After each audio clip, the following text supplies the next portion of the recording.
അപ്പോൾ ഞാനിന്ന് എൻ്റെ മമ്മിയുടെ വീട്ടിലേക്ക് പോവുകയാണ്. അപ്പോൾ എൻ്റെ വീടിൻ്റെ അടുത്ത് തന്നെയാണ് മമ്മിയുടെ വീട്. അപ്പോൾ പോകുന്ന വഴിയിലുള്ള കാഴ്ചകളൊക്കെ നിങ്ങൾക്ക് കാണിക്കാമെന്ന് കരുതി. ഇതാണ് കേട്ടോ നമ്മുടെ വഴികളും കാര്യങ്ങളൊക്കെ.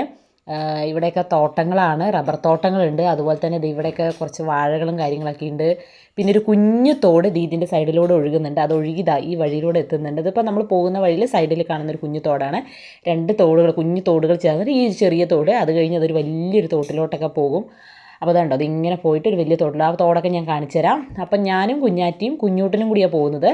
കിച്ചൂട്ടൻ രാവിലെ എഴുന്നേറ്റിട്ടുണ്ടായിരുന്നില്ല. അപ്പം ഞങ്ങൾ രാവിലത്തെ ഭക്ഷണവും കാര്യങ്ങളും എല്ലാം കഴിഞ്ഞ് ഞങ്ങളിങ്ങനെ നടക്കുകയാണ് കേട്ടോ. ഞാൻ പറഞ്ഞ തോട് ഇതാണ് കേട്ടോ. ഈ വലിയ തോട്ടിലേക്കാണ് ഈ കുഞ്ഞു തോടുകളൊക്കെ വന്ന് ചേരുന്നത്. പോകുന്ന വഴിയിൽ ഈ റെഡ് കളറിൽ കിടക്കുന്നത് നമ്മുടെ മൈസൂർ അടയ്ക്കയാണ് കേട്ടോ. അപ്പം നല്ല ഭംഗിയുണ്ട് നമ്മുടെ വഴികളും കാര്യങ്ങളൊക്കെ കാണാനായിട്ട്. അപ്പോൾ എനിക്ക് ഭയങ്കര ഇഷ്ടമാണ് കേട്ടോ. ഇങ്ങനെ കുറേ പച്ചപ്പും കാര്യങ്ങളൊക്കെ ഇങ്ങനെ ഇടയ്ക്ക് നടക്കുന്ന സമയത്തൊക്കെ ഇങ്ങനെ കാഴ്ചകളൊക്കെ കണ്ടുകൊണ്ടിരിക്കാൻ എനിക്കിഷ്ടമാണ്. മഴയത്ത് വലിയൊരു മരം റബ്ബറാണ്, ഒടിഞ്ഞ് കിടക്കുകയാണ്. അപ്പോൾ ഈ പോകുന്ന വഴിയിലൊക്കെ കുഞ്ഞു കുഞ്ഞു ചെടികളൊക്കെ ഉണ്ട് കേട്ടോ. നമുക്ക് പ്ലാന്റ് ചെയ്യാവുന്ന ചെടികൾ, ക്രാഫ്റ്റ് ഐഡിയാസിന് പറ്റിയ സംഭവങ്ങളൊക്കെ ഉണ്ട്. അപ്പോൾ ഞാൻ അതൊക്കെ ഇങ്ങനെ ഒന്ന് നോക്കുകയാണ് കേട്ടോ. ഈ ചെടികൾ എന്ന് വെച്ച് കഴിഞ്ഞാൽ ക്രീപ്പിംഗ് ചാർലിയൊക്കെ ഉണ്ടല്ലോ, അതൊക്കെ നമ്മുടെ ഒത്തിരി പേര് അലങ്കാരത്തിനൊക്കെ ആയിട്ട് ഹാങ് ചെയ്യുന്ന ചെടികളൊക്കെ, അതൊക്കെ ഈ വഴിയിൽ ഇങ്ങനെ വെറുതെ കിടക്കുന്നുണ്ടാ. അങ്ങനെ നമ്മൾ ഒടുവിൽ എൻ്റെ വീട്ടിലേക്ക് എത്തുകയാണ്. അപ്പോൾ നമ്മൾ നടന്ന് മമ്മിയും ലിറ്റിയാണ് ഇവിടെ ഉള്ളത്. അപ്പോൾ അവൾ രാവിലെ പോകാനുള്ള തിരക്കിലായിരിക്കും. അപ്പോൾ എന്തായാലും ഞങ്ങളെത്തി.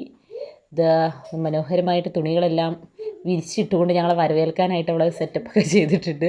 അവരറിഞ്ഞിട്ടില്ല കേട്ടോ ഞാൻ വരുന്നതൊന്നും. അപ്പോൾ ആരെയും കണ്ടില്ല. അപ്പോൾ കാണാത്തതുകൊണ്ട് തന്നെ ഞാൻ ആദ്യം തന്നെ നമ്മുടെ മമ്മിയുടെ കൃഷിത്തോട്ടത്തിലേക്ക് ഇറങ്ങിയിരിക്കുകയാണ് കേട്ടോ. കൃഷിത്തോട്ടം എന്ന് പറഞ്ഞു കഴിഞ്ഞാൽ ഫ്രണ്ടിൽ മമ്മി കുറേ ചാക്കിലായിട്ട് നമുക്ക് വീട്ടിൽ അത്യാവശ്യം വേണ്ട പച്ചക്കറികളൊക്കെ നട്ടുപിടിപ്പിച്ചിട്ടുണ്ട്. അത് ചീരയായിട്ടും പച്ചമുളകായിട്ടും കാന്താരി, പിന്നെ ഈ ചെടി ഞാൻ കണ്ടിട്ടില്ലല്ലോ, നല്ല രസമുണ്ട്. അപ്പോൾ ഇതൊന്ന് അടിച്ച് മാറ്റണം. നല്ല ഈ റെഡ് കളറിൽ പൂ വരുന്നൊരു ചെടിയാണ്. ഇത് മമ്മീൻ്റെ അടുത്ത് ഉണ്ടെന്ന് ഞാൻ അറിഞ്ഞില്ല. ഈ ചെടിയുടെ കമ്പ് ഞാൻ എവിടെന്നോ ദൂരം നിന്ന് കൊണ്ടുവന്നിട്ടുണ്ടായിരുന്നു. മമ്മീൻ്റെ അടുത്തുള്ള കാര്യമൊന്നും ഞാൻ നോട്ടീസ് ചെയ്തിട്ടില്ലായിരുന്നു.